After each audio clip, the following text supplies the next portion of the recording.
Speed control of three-phase induction motor. As we know, rotor speed Nr is equal to ns1 minus s. This is the equation for the rotor speed. So rotor speed we can control by controlling the synchronous speed and the slip. Synchronous speed ns is 120 f upon p. So by controlling frequency and number of poles, we can control the speed. So generally speed can be controlled by controlling stator and by controlling rotor.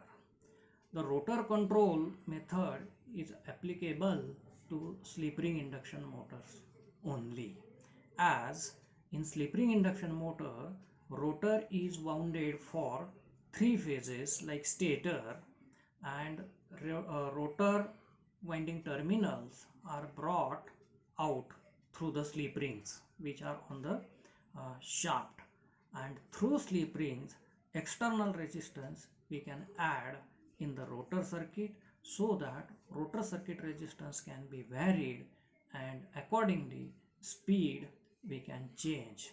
So this method we have to study today. So rotor resistance control, this is the method, rotor resistance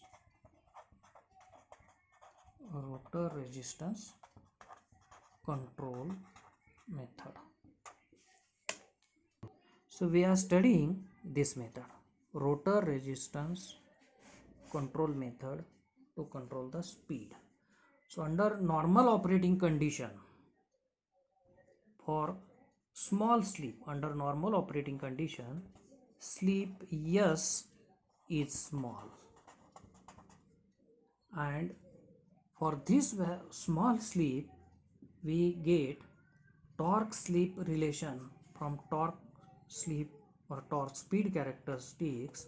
Slip S is equal to Te upon Kt into R2. This is equation 1. So slip S is equal to Te upon Kt into R2. This is equation number 1, where Te is the electromagnetic torque developed in the rotor, R2 is rotor resistance, and Kt is constant. Is mv square upon omega s. Kt is equal to mv square upon omega s. This is constant depending on the applied voltage. Now from this, for constant Te, from this relation, slip S is directly proportional to rotor resistance. Slip S is directly proportional to rotor resistance, where R2 is rotor resistance. So from this relation, if we increase rotor resistance R2, slip is increasing. So rotor speed Nr, rotor speed decreases, and vice versa. So as R2 decreases, slip decreases and rotor speed increases, so that by varying rotor resistance we can vary the slip, we can vary the rotor speed. This method is applicable to slip ring induction motor because there is provision to insert external resistance in the rotor circuit. Now maximum torque developed, this is the electromechanical torque developed in the rotor, but maximum torque is unaffected, not depend on rotor resistance. So TEM, maximum torque developed in, is unaffected by the rotor resistance variation, though the slip at which maximum torque occurs is varying. Tm is not varying, Tm is remains same, but slip at which maximum torque occurs is varying with rotor resistance R2. So this method is suitable for short time. This method suitable for short time application. Short time application. This is for only short time application. And the disadvantages of this method. Disadvantages of this method. First disadvantage is we get NR rotor speed below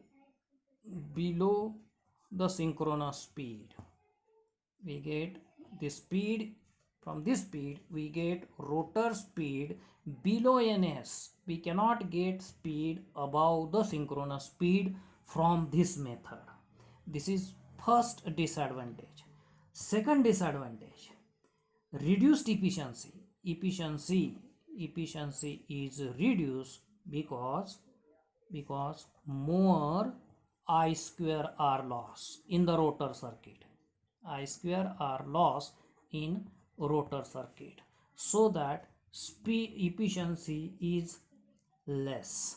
And third disadvantage is that speed changes very widely with the load variation. That is, speed regulation is poor. This is third advantages. Speed regulation disadvantage. Speed regulation is poor. This is third disadvantage. So these are the three disadvantages from this method. Now we have ratio. We have ratio TE is to TEM. This is 2 upon S upon SMT plus SMT upon S. This is the formula. The ratio TE upon TM to S, slip at this. SMT is the slip at maximum torque occurs. Now from this, let TEM upon TE is equal to 1 upon K. Therefore this is 2 upon S upon SMT plus SMT upon S. This is equal to 1 upon K. Now simplifying this, this is 2 upon S square plus SMT square upon S into SMT is equal to 1 upon K. Further simplification, this is 2S into SMT upon S square plus SMT square is equal to 1 upon K. Further simplification, we get S square plus SMT square is equal to 2SK into SMT. From this, therefore, we get SMT square minus 2SK into SMT plus S square. This is equal to 0. So this is quadratic equation. This is quadratic equation. So from this equation, finding SMT, roots of this SMT. So A is equal to 1, B is equal to minus 2SK, and C is equal to S square, and SMT is equal to root SMT is equal to minus B plus minus square root of B square minus 4AC upon 2A. Substituting this value, this is B is 2 minus plus 2SK plus minus square root of 4S square k square minus 4s square upon 2 upon 2, a is 1. So from this, if we simplify further, we get SMT is equal to S in bracket k plus minus square root of k square minus 1. So uh, from this there are two values of SMT. We get two values of SMT. So with negligible rotor stator resistance small and is neglected, stator resistance is neglected, then R, the external resistance inserted in rotor circuit, R external resistance inserted in rotor circuit, so for this SMT, slip at which maximum torque occurs, is equal to R2 upon X, where R2 is rotor resistance R2 plus external resistance added in rotor circuit. External resistance added in rotor circuit, and this is R. So from this external resistance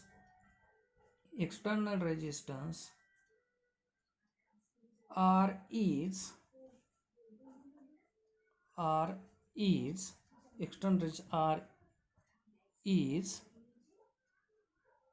X into SMT. So this is X and SMT is S in bracket K plus minus square root of K square minus 1. So from this there are two values of R. There are two values of R. From which one value is feasible, other is not feasible.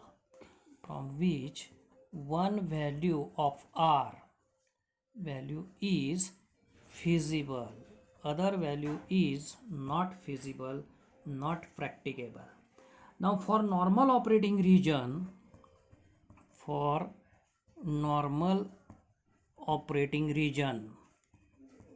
normal operating region of torque speed characteristics, we have Te is equal to Kt upon R2 into S. So from this we have Te is equal to Kt is K1 V1 square into S upon R2. This is Te. For rotor resistance R2, the slip be suppose S1 and load torque TL1, and load torque is TL1, then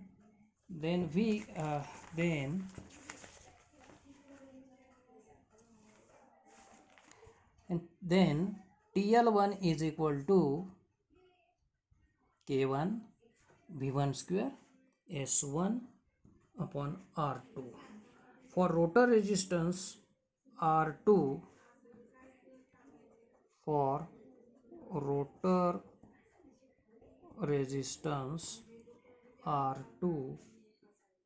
this is equal to R2 plus external resistance. This is rotor's own resistance. This is external resistance. Then and load torque TL2 and load torque TL2 and slip S2 and slip S2.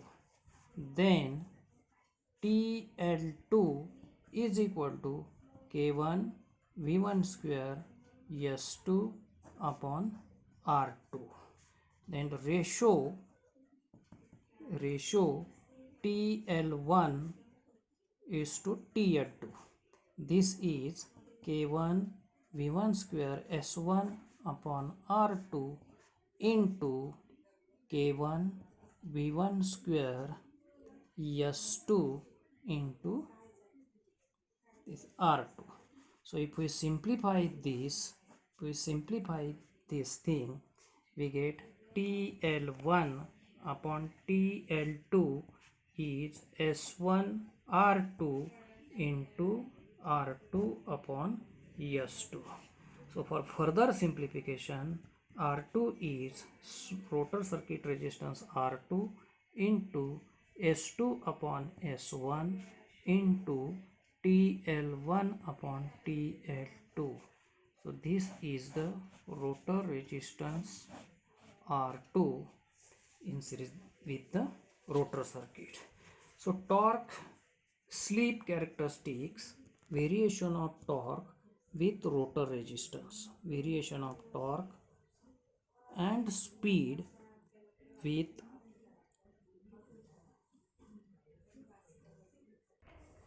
so this is torque TE and this is the speed.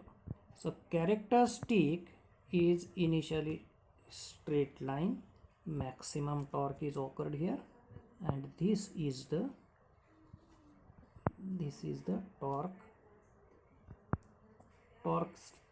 slip or torque speed characteristics. So this is starting torque TST1 at speed 0 and slip 1. Here rotor speed is equal to synchronous speed and slip is 0. Slip is increasing this way and this is slip, and speed is increasing this way. This is speed. So this is maximum torque TEM. This is characteristics for rotor resistance R2, and this is the starting torque at rotor resistance R2. Now this is the load torque. This is the load torque. Now this is the operating point. At this operating point, speed is N1. Speed is N1. This is the load torque TL. Now rotor circuit resistance is increased. So if rotor circuit resistance is increased, maximum torque remains same. This is maximum torque remains same, but rotor starting torque is increased. So this is TST2 and this is R2 dash. So R2 dash is greater than R2. R2 dash is greater than R2. So if rotor circuit resistance is increased, now speed is N2. So speed is decreased. N1 is greater than N2. So with increase of rotor circuit resistance, speed is decreased, but starting torque is increased, maximum torque remains same. Now if we further add resistance in the rotor circuit, then this maximum torque remains same. Starting torque is increased. This is TES3. This is R2 double dash. So R2 double dash is greater than R2 dash is greater than R2. Now if we and for this speed is N3. So if we see here, so with rotor circuit resistance, if we increase, speed is decreasing. If we further increase rotor circuit resistance, then this is the maximum torque and starting torque same. This is R2 triple dash. So, and this is the speed N4. So here from this we can conclude that with addition of rotor circuit resistance, with increase of rotor circuit resistance, starting torque is increasing, maximum torque remains same, and speed is decreasing. So here R2 dash is greater than R2, R2 double dash is greater than R2 dash, R2 triple dash is greater than R2 double dash. So this is the characteristics.